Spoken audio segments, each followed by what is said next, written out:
Noi siamo in attesa appunto di capire insomma quale sarà la linea del governo e delle altre regioni. C'è un dialogo continuo, però ad oggi, ad ora insomma non c'è ancora nessuna espressione su questo. È chiaro che quando si parla di apertura delle scuole si parla appunto con un parere da parte della comunità scientifica e quindi con l'attestazione rispetto all'evolversi del quadro epidemiologico e dei numeri, e quindi anche per questo motivo insomma credo che c'è questo confronto molto ferreo e aspettiamo di capire insomma quali che saranno il pronunciamento. Assessore, questa mattina c'è stato anche l'incontro qui alle 12 insieme a tutti i dirigenti delle ULSS del Veneto. Hanno fatto il punto sulla situazione, hanno detto che è tutto sotto controllo. Domani ci sarà probabilmente anche un incontro proprio qui a Venezia che sarà convocato con tutta probabilità dal direttore generale Dal Ben.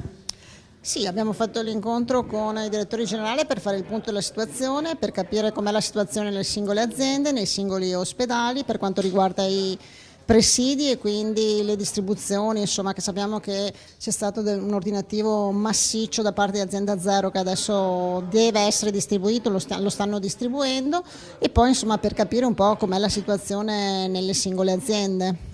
Quindi sono arrivati i rifornimenti. Sì, sono arrivati, non i totali ordini che sono stati fatti, perché sappiamo insomma che c'è comunque una difficoltà, quindi arrivano dilazionati giorno per giorno. Noi abbiamo dato indicazione che appena arrivano appunto i presidi saranno distribuiti poi da parte dei distretti, e quindi saranno i distretti che distribuiranno ai medici di medicina generale, alla continuità assistenziale. È chiaro che in una situazione di emergenza come questa, in cui sappiamo alcuni presidi, le famose mascherine, non si trovano, c'è un po' di difficoltà, però comunque ci siamo impegnati a distribuirle anche ai medici di medicina generale, quindi i vari distretti si stanno organizzando per questo.